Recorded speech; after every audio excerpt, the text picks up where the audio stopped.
Hello. Hello. So today we're talking about Raybearer by Jordan E. Fueco. And this is our last book in the Resist Readathon. I feel like we always have like the best intentions every year of making the Resist Readathon go like really fast, and then every year it's like Yeah. super spread out. But we did what we could. But this is our last. Yeah. At least in this instance, we can still be like, yeah, there were kind of complications. Like, we can still kind of Yeah. blame it on the pandemic, just because there's a lot of stuff going on. Um, but yeah, like last year was to be expected.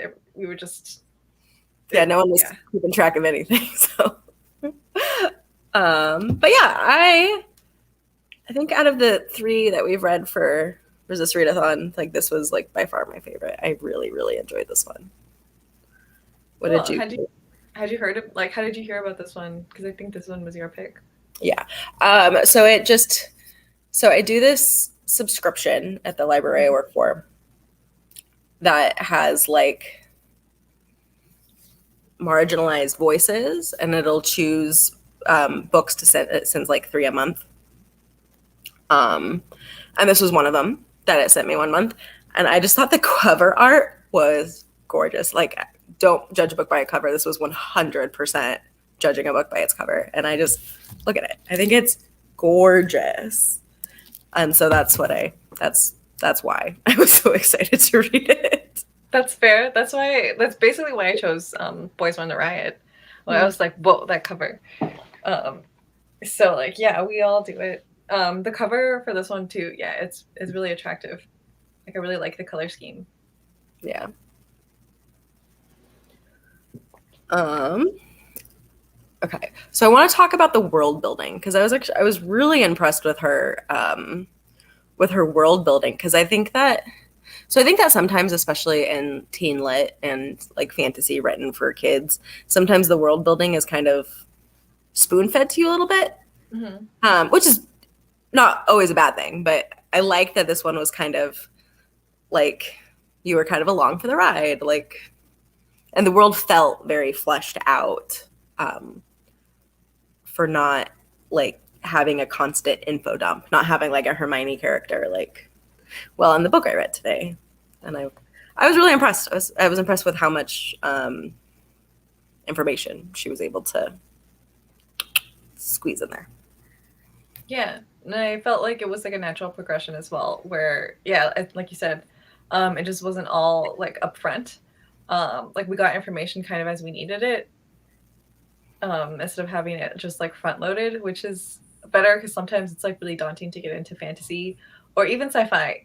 If you start off just with a whole bunch of stuff, like that's kind of why people, find certain fantasy like a slog, where you just get like a whole bunch of names and a whole bunch of places, and you're like, this means absolutely nothing to me. And it's hard to keep track of who's who and like what's going on just because you haven't caught on to like what things mean yet. Yeah. And that's how people, just drop out of whatever book and never finish anything. But yeah, I feel like this one was done pretty well. Yeah, I feel like the author struck a good balance. Yeah. I was looking up, I don't know, a couple days ago. I was looking up like interviews with the author. And she had a couple quotes in the interview that I thought were really cool.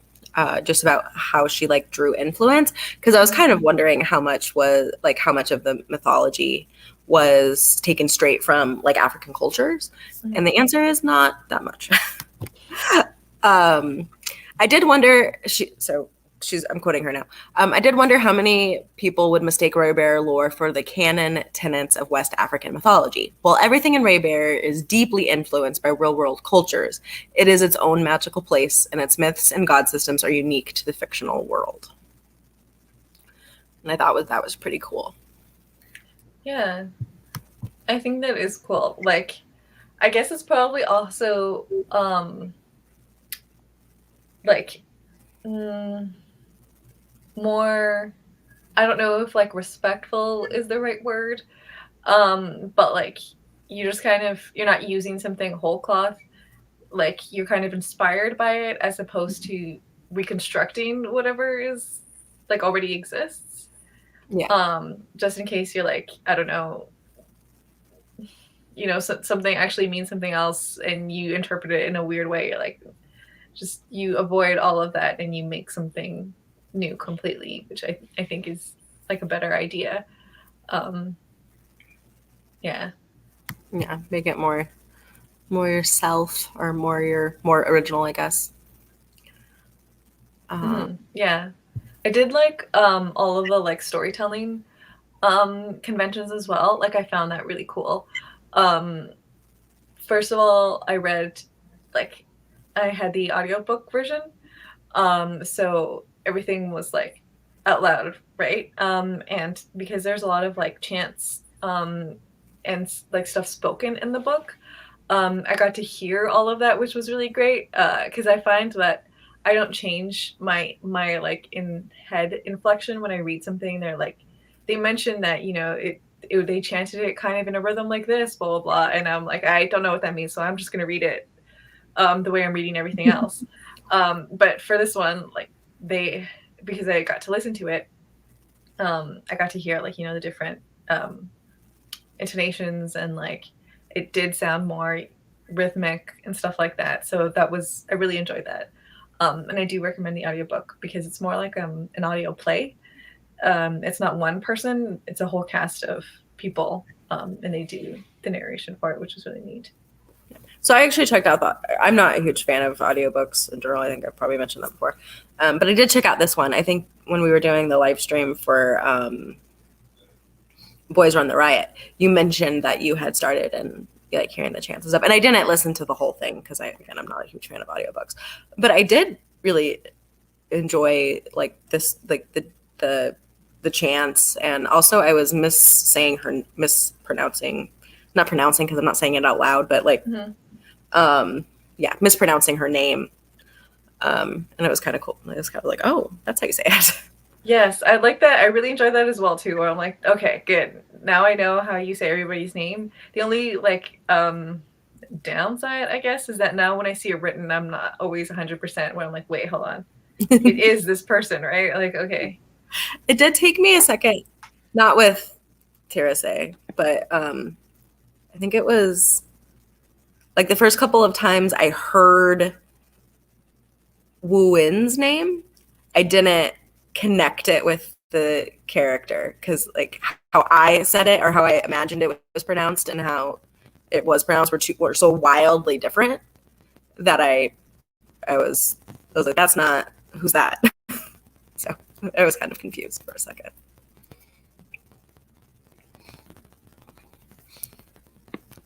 Yeah.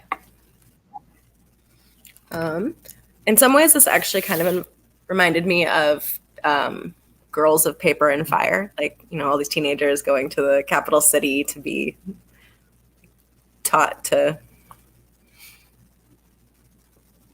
I don't know.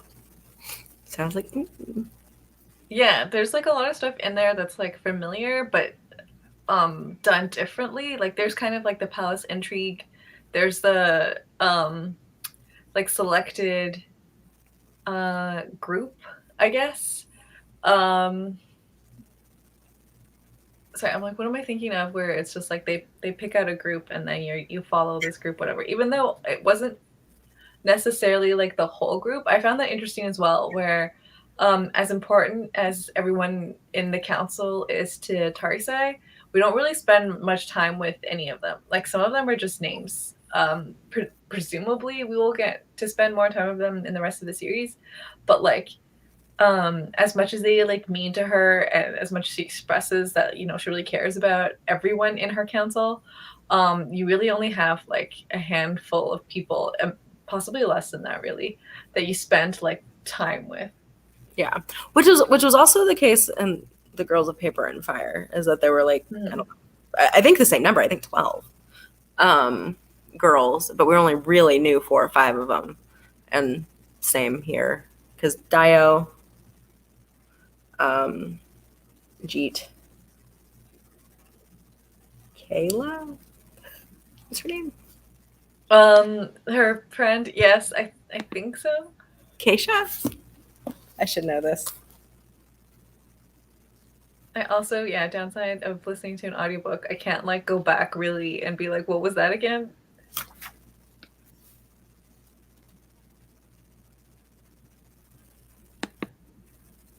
Um, but yeah, it's just because like all these characters kind of have more importance than the other like girls in the Paper and Fire. I mean, it's the same thing with um like Harry Potter, where everyone is just kind of background characters, and you get like one or two people being like named and stuff. Which I guess uh is fine. I mean, everyone else just isn't important for the story right now, and you know they're just kind of there. And if you did try and like bring them all in, it would be like it still wouldn't be enough time to really get to know anybody. It would be too surface, and if you did give them more time, then there wouldn't be a sufficient time for it. Would just like bring everything down. Yeah. It's just there's not enough space. No, I agree. The Library of Mount Char is another one that did that. She grew up with these other kids for hundreds of years, but we barely know all of their names. Kira the is the other one who's mentioned a lot. Mm-hmm. Her friend, her close friend. Yeah, I really liked their characterization, Jeet as well. I like that he's like the warrior one, but that because his like ability and stuff was kind of more like physical, and his um, innate interpretation of it was like, okay, so I'm going to use this, and then I can help people because I know specifically what's wrong with them, or like where they, you know, like their weak points or whatever. So it's great. And then, you know, the world kind of sees it as this is the best way to take someone down because you can see their like weak points. Yeah. Um, His backstory was particularly awful. But I thought that it was interesting that it seemed like most of the main characters or most of the characters had some level of either abuse or neglect. Um, I think Kira didn't, and Dio really didn't, but the rest of them definitely did.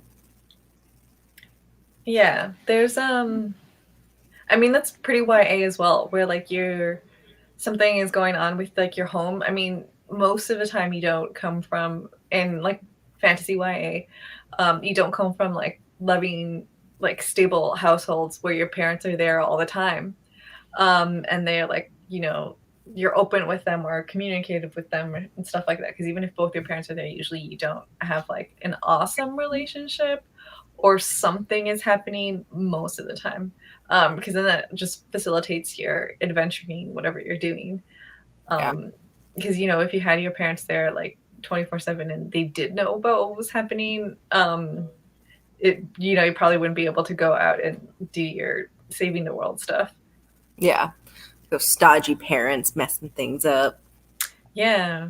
Like this is why Percy Jackson only has a mom. Well, I mean like his dad is a god, but still he doesn't know what's happening.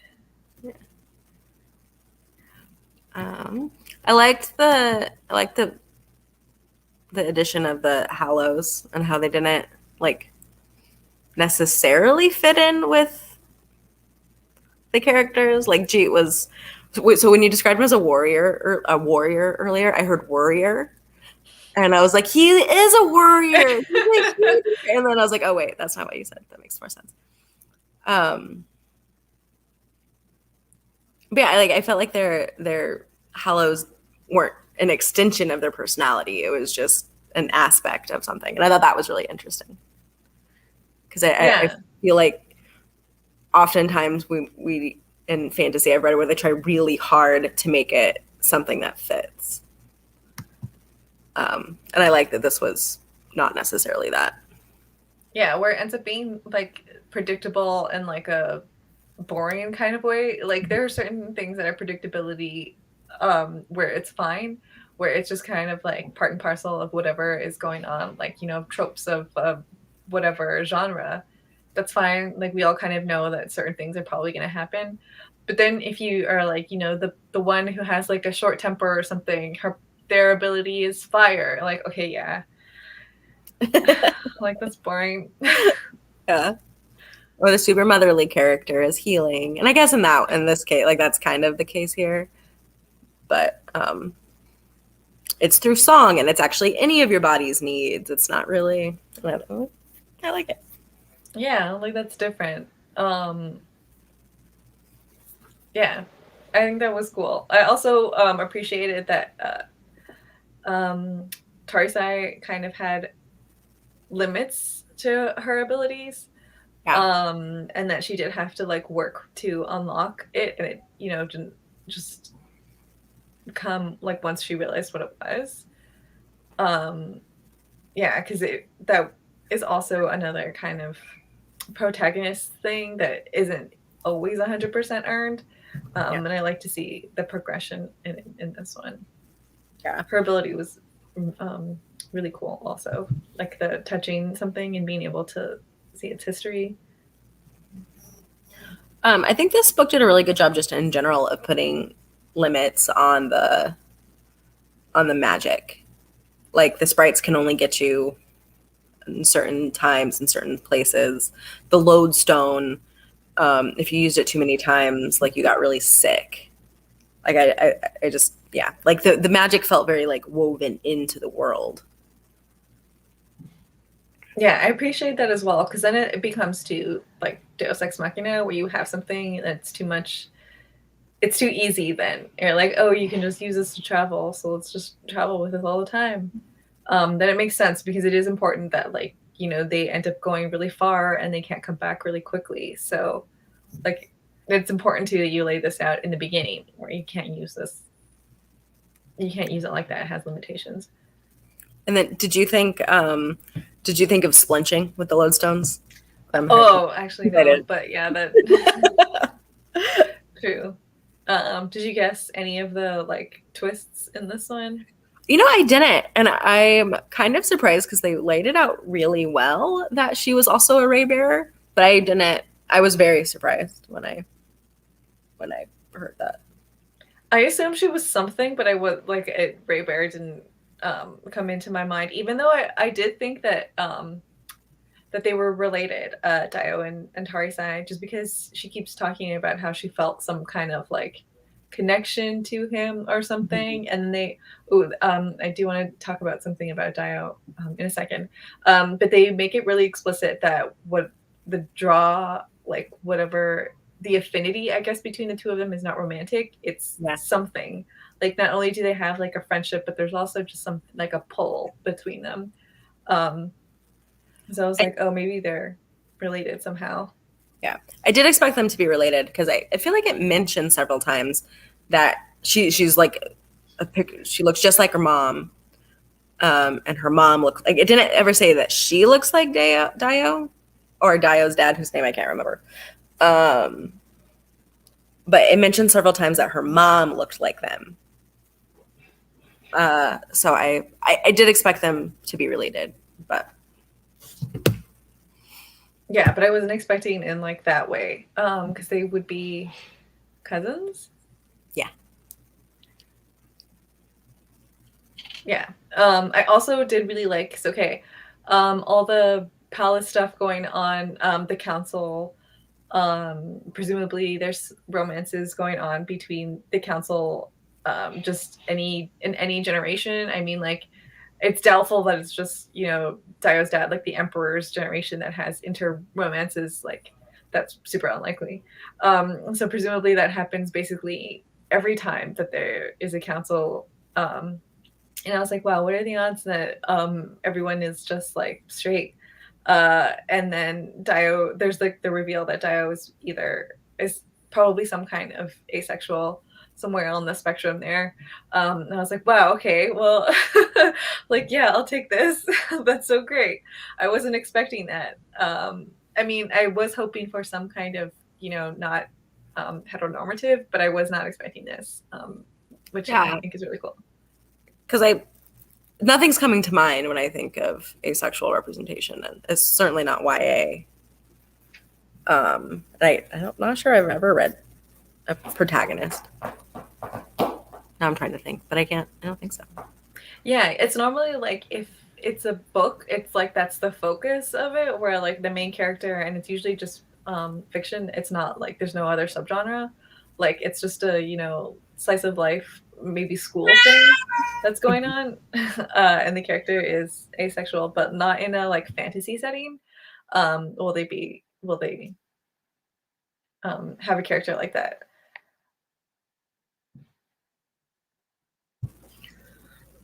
Um, yeah, and we haven't met enough of the other characters to know if there's Other stuff going on? Yeah. yeah. Though presumably, yeah. And they were, I thought also that Tarsai and Jeet's romance was going to be more of an issue because they did come out and say pretty quickly that you're not supposed to have romances between your council. So I thought something is going to happen with this. There's going to be some kind of, I don't know, backlash, obstacle, whatever to their romance, but it doesn't really come about. Everyone in the council just already knows and kind of like jokes about it. They're like, "Yeah, do you want us to go then?" Or they're just cool with it. I don't know if possibly it will be an issue in the rest of the series because I think this is a trilogy. I don't know. I know that there's another book out already. Yeah. Hold on, I'm gonna let's wait see. till the whole series comes out to read it. I really don't like reading books when it are like not in the whole series. But anyway, that's neither here nor there. I also liked how the romance was like not a major part of the book. Like it was Mhm. just a segment of it.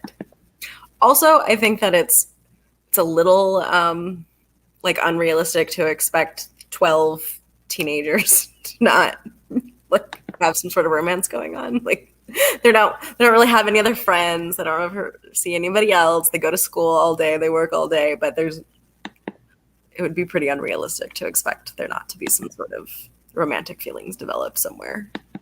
Yeah, especially when it's like these are the people that you spend all your time with and that you have like really close like not Yeah. not just proximity but like emotional relationships. Mm-hmm. You're like, yeah, but you can't have any other relationship apart from platonic, which yeah, it seems super unlikely. Yeah, and I think Kira said at some place because she like made out with Wooin um, when they Hmm. were going after Terrasai. Um, like I know it can't go anywhere because you can't have relationships outside of the council. So maybe it's less frowned upon. Like it's just like be quiet about it if it's in the council, and it's actually against the rules when it's outside of the council. Oh, interesting. I mean, yeah, I guess that would make more sense because you're like, I mean, either way, there's kind of a splitting of allegiances. Where I mean, I guess that's a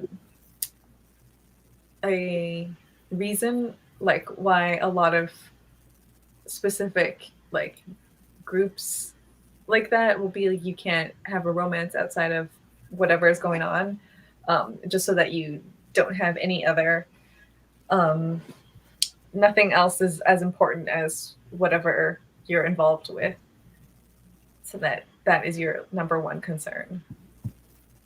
Also, I looked it up and it's a duology, so the sequel that's out is the last one. Cool.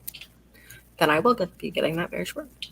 Um, I also, so I thought it was really sweet that G called Terrace Sunshine Girl.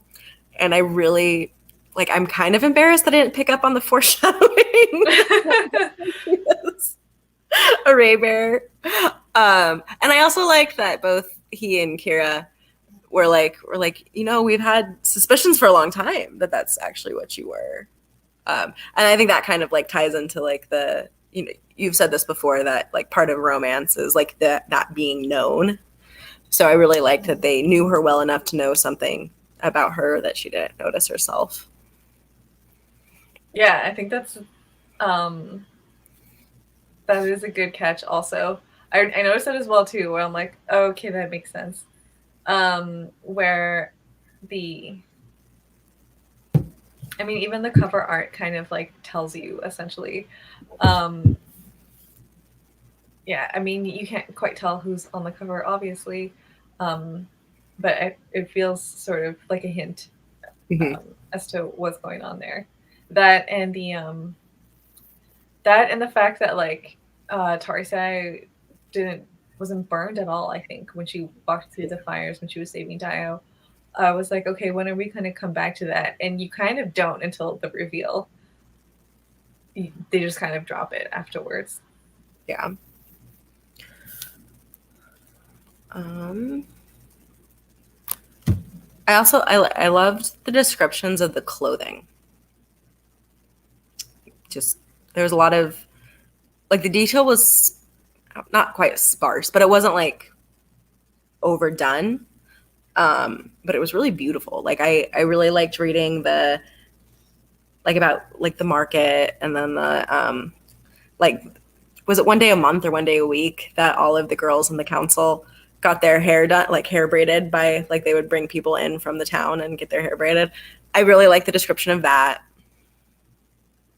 Mm-hmm. I like the detail as well that like the fashion is like different, where the high fashion, I guess, is to have your braids like super tight so they don't get messy.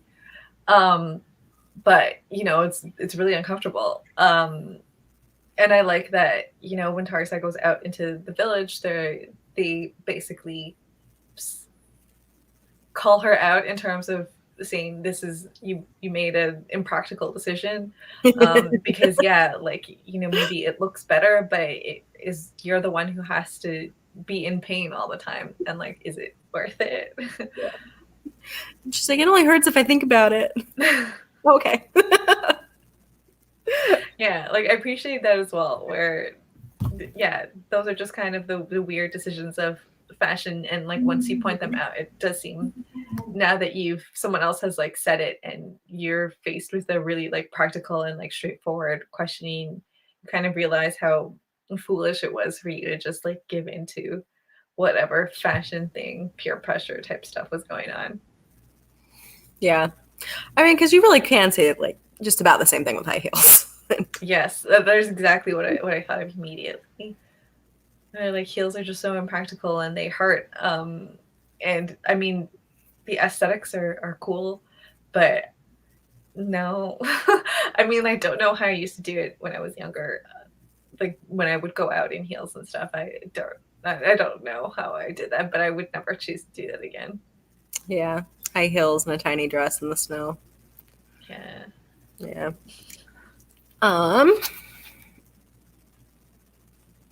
yeah, and then I also wanted to talk about her mom. So one of my like favorite like villain tropes, this is probably not quite the right word, but is when I can like almost be on the villain's side. Mm-hmm. And I could almost be on her mom's side. Okay, so what? Okay, did you believe, or how do you perceive the mom, but like the lady? Um, because I had a hard time also parsing out her intentions. Where when you see stuff from her perspective, it's hard for me to tell whether or not she fully empathizes with everyone else, or whether she's just like too far gone that she's kind of lying to herself about like whether she really cares about everyone else's well-being and stuff. Um, I think she's one of the like the ends justify the means people. Like the treaty is corrupt. Um, there should be two rulers. There should have been two rulers for decades now, if not, you know, centuries. Um, like this is righting a wrong. Everything else doesn't matter. Like I believe she cared about women. I don't know if she cared about her daughter. At least, like, but because don't you have to care about your council? Like, isn't that part of the magic? Is that you have to love each other?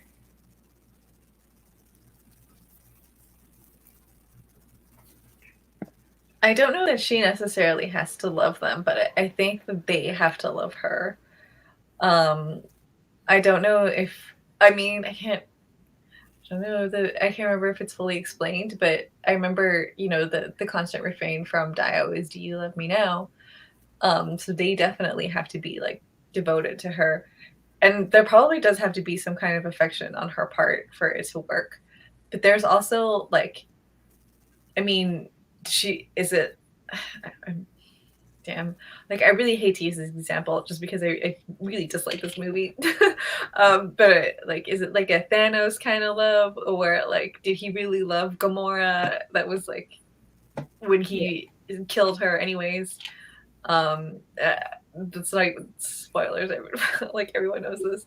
Um, yeah, I guess I would kind of see her as like a Thanos, like because my opinion, I do think Thanos loved Gamora, but I think the ends justify the means, and I don't think you can reason with those people. Those people that are like anything is okay for me to like achieve my end. Like I think the only way to even partially redeem her mom was to kill her. Like I don't think you yeah, can't come back from that. You can't be reasoned with because you're so convinced that you're right. Um, yeah, I think Thanos loved Gamora, and I think the lady loved Wooin. I don't. I think she saw Therese as mostly a tool. yeah. So I think that they care about these people, but it's not like truly caring about them, because you wouldn't do that to another person if you like really loved them. But I think that they do think their own feelings are real, even though they're not, because it's pretty like I don't know. Um, I don't know. I just feel like you probably can't have like the be really feeling like the loss. It seems to you as if you are sad or something, but it's not quite the same. I think as like a well functioning person might feel those emotions. Yeah, Um, but yes, I do think also that kind of the lady felt a specific attachment to Tarisai, but kind of in a very particular way, because yeah, I think she did view her kind of more of an extension of herself. Um, like a, I don't know, like like maybe a limb or something like that, where if she had to get rid of her arm or something to be able to ascend to the throne, then like that's fine. She has another arm, and that's kind of what she was thinking about when she just ignored Tarisai and put her through everything. hmm yeah. I think her like being in the house was especially cruel, like purposefully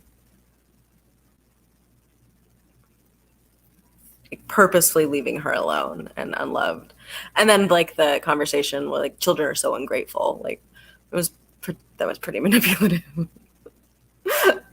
But Terry's I also got what she never got as a kid, right? And that was like physical safety, but no, absolutely no love. But are you even capable of it if you've never received it? I don't know. Yeah, but the lady was a good villain or antagonist, I guess. Yeah, I did appreciate her as well, because you can kind of see where what was appealing about her, and why other people followed her as well. It made sense. You can totally see her point of view, even if it's not fully like if you can't fully relate, you can still kind of understand where she's coming from. yeah, And yeah, I agree that that's kind of the best villains, where you understand their rationale. And it does kind of make sense if you think about it from a certain perspective, even if it's not something that personally makes sense for you. yeah, for sure, for sure.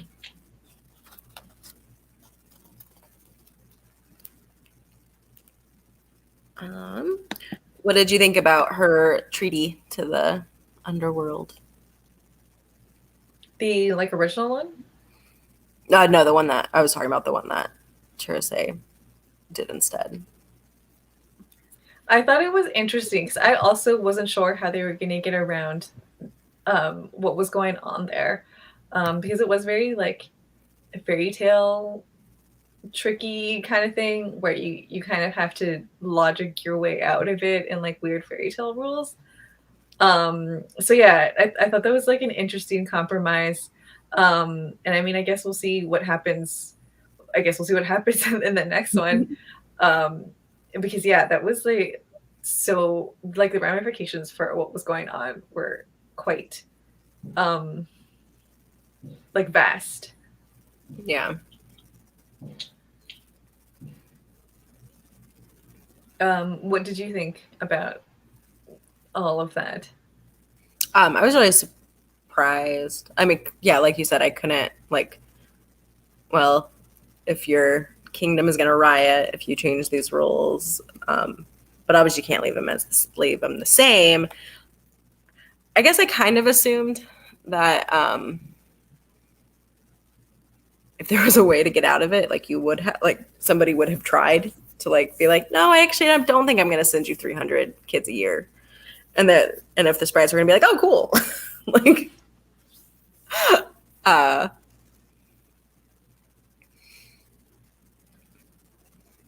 but I'm excited to see how it goes. I mean, I'm assuming she gets out of the underworld in the next book. That's my prediction. Yeah, when they kind of are like, well, we have these classes, I guess, that were sort of teaching about how to navigate and like get out alive. Um, I was also okay. Like, well, this is obviously going to be useful. Not only I have these characters used it now, but probably this is going to come into play um, in later in the story. Yeah. I'm also, so I guess I kind of thought until like the last couple of pages that they were kind of going to share a council, Deo and Tirasai. But I read like a paragraph that kind of made it sound like now she has to find her own council. And that makes me kind of sad that she's not going to have. I mean, maybe that's why we were never introduced to the other characters. True. Actually, that would make sense. Even though, yeah, but how can she like have another council if isn't she already bonded to this one? Like, I don't know how that works, but I yeah, I don't know. I don't know. Um, yeah. That's going to be interesting to see how they resolve that as well. Um, I did mean to bring this up as well when we were talking about clothes. Um, I thought it was interesting the way that they bring up the kind of um, the what's the word like assimilation of the different cultures that is going on, where the emperor kind of wants everyone to have to be kind of the same, Yeah. and the way that they sort of enforce that or kind of incentivize is, you know, if you name your children with like this specific naming convention or names for the empire and not your particular tribal names, you can have uh, I think it was, I can't remember if it was like a stipend or like some kind of like monetary reward.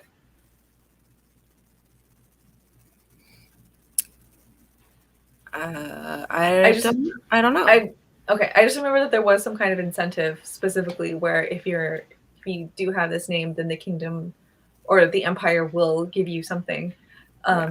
just as a way to encourage the people to stop using their own traditional names and use an imperial name to kind of quietly eradicate these different conventions and have everyone the same. That and they wanted to have people stop using their own tribal songs or chants. They wanted to get rid of that as well, and people were understandably upset about it because it is really obviously erasing people's cultures Yeah. and getting rid of the diversity there.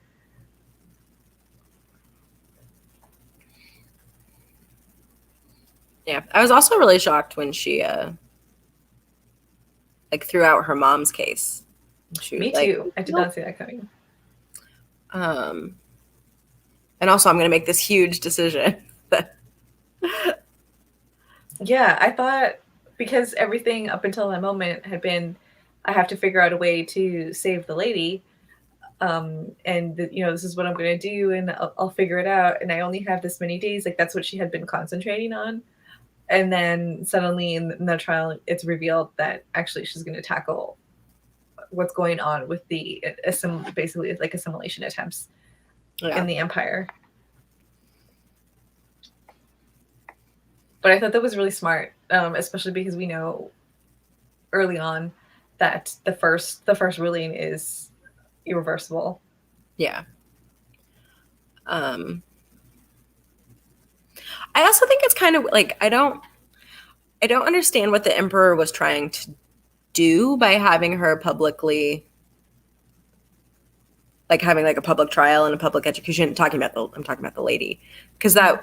that does seem like a very bad move. I'm not sure if it was like trying to pressure her to um, sentence the lady, or I mean, he said it was a test, but I just don't see how. Like, I don't. I think it could have only have caused bad things for him and his council if he would have gotten what he wanted. Like, I feel like her not doing that was actually really good for the emperor. So maybe it was just simply being short sighted. But yeah, it didn't seem like super smart to me either. Unless I don't know if he, I don't know necessarily what he wanted to achieve with that, and just like a reason to, I don't know, a reason to what's the word, retaliate to Tarisai or something if she gives an unfavorable for him sentence or something. yeah, yeah. I guess I'm just taking it at his word, and it was to test her. But I don't know. It seems like there's better tests, especially because it is like shockingly cruel to have a kid kill their own mother. Like that's not a good look. Yeah, even though I don't know, it's kind of implied too that the emperor is um probably also like lacking in empathy, where he doesn't feel too much for his sister, Yeah, especially like after her childhood didn't sound great, and then the way that he's described sort of interacting with others, and it doesn't sound as if he has like a lot of emotional connection, even possibly with his counsel. yeah. Um, I liked what the lady said in like Willowin's like flashback with no wonder we do this as children because love is so much easier as a child. I thought that was pretty sweet. Yeah, I mean, I guess it's more straightforward. Mm-hmm. Yeah, I agree. But yeah, I thought it was interesting. It's a like cool, fresh takes on stuff that we'd seen before, like a chosen protagonist with a different kind of ability that no one had heard of. Mm-hmm. There's still like a core group of people that she has to be a part of, and then the infiltrating, the betrayal, the palace intrigue. I thought that that was cool too, actually. But I thought we were going to spend more time with Tarisai trying to avoid killing Dio, where I thought that like the fact that she stabbed him was going to be the climax, like at the end, but that happens kind of midway ish through Mm-hmm. the story. So that actually comes to a head a lot sooner than I was expecting. I thought that was going to be the point of this book, but no, we get that kind of out of the way. Like that happens, and we've also got something else to talk about.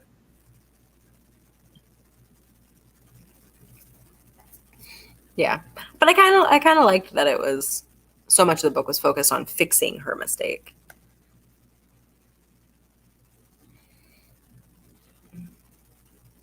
Yeah. Yeah, I did appreciate as well that it was kind of one of those things where, I mean, so the fact that Tarisai didn't, um, the fact that she erased her memories of it, I feel like was a good way of getting around the convention of this big secret, and so, like a way that you can deal with it pretty easily is just talking about it. I mean, presumably you have these group of people that like you really trust and that really trust you. if you just come out and say, I have this weird like spell thing that like curse basically that I'm under, and I am kind of in trouble. It would be easier if we like talked about it and acknowledged what was going on. Because again, you can solve a lot of problems by talking about them. And in this one, they kind of took that option out of it when she loses or erases her own memory. I'm like, okay, well, at least at this point, you're excused for not talking about it.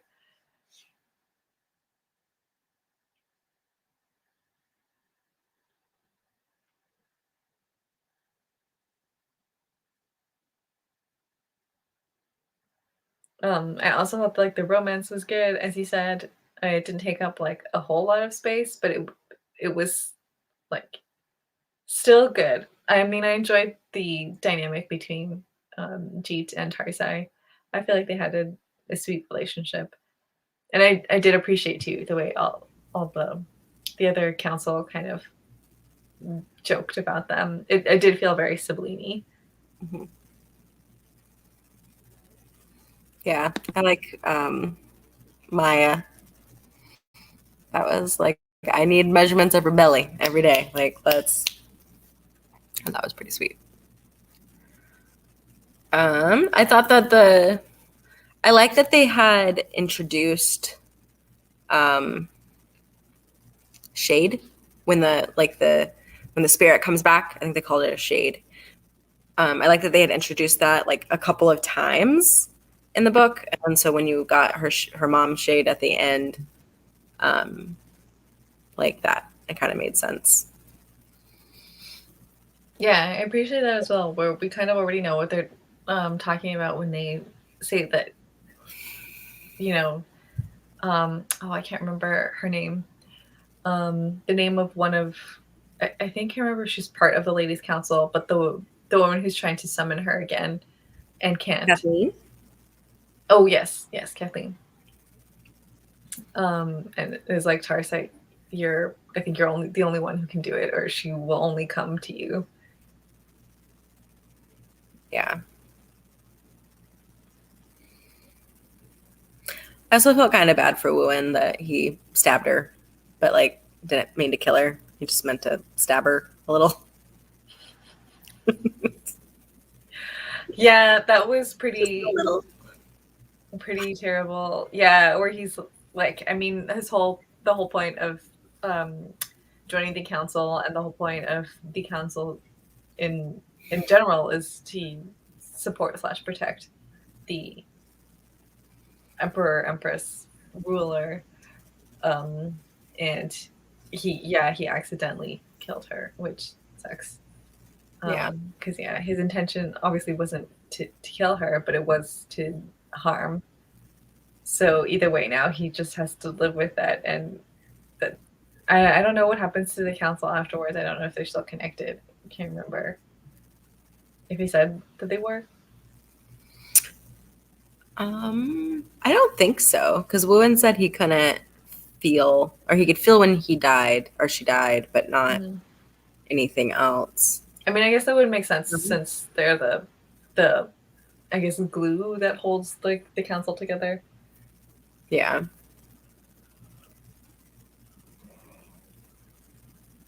Anyway, I'm excited for the sequel. Me too. I definitely thought it was longer. I didn't realize that it was a duology. So I was also thinking maybe I'll wait because I think this one came out fairly recently, so that more books are out before I start reading them. Because I've definitely read a lot more books or like story series um, that are incomplete than I would normally do. Because I do also like to read things when they're done instead Yeah. of having to wait however many years for things to come out. Yeah. There seems to be a trend in YA though that it's of not doing standalones anymore. So if we're like trying to like keep up somewhat with like current reads, we really can't do one-offs because they don't really exist. Yeah, it is. Yeah, we do end up having to read a lot of the like first book of whatever, only because like you can't really find Yeah. just like one, especially like if it's fantasy, if it's any kind of like genre stuff, it's almost never on its own. It has more than one book. It's only kind of slice of life type stuff that gets the one off, and that's it. Yeah. Um, I think this would make a cool movie. I don't think that about all books that I read, but I think this one would make a cool movie. I think so too. I feel like there's a lot of stuff that can be adapted and would look really great. Yeah, I think that like this would be a visually stunning, or it could be a visually stunning movie. Yeah, I agree. Yeah, Um, I think unless there are any final thoughts, any other final thoughts? no, I think I'm out of all my thoughts. Okay. Well, I guess that's it. Yeah, I did enjoy this book. I would read I guess I will read the sequel. Our next book, which our live stream should be the beginning of October, is The Water Knife by Paulo Cold. I thought you were pulling out the book. I was like, have I only have digital copies of stuff now. No, my life is not that put together. Paolo, oh, I'm gonna Basia Golupi. I'm probably saying that wrong. But I'm excited about it. It's a cli-fi book, climate fiction. So I'm excited about that one. And I think that's all we have. Cool. Then we will see you in approximately a month. Bye bye.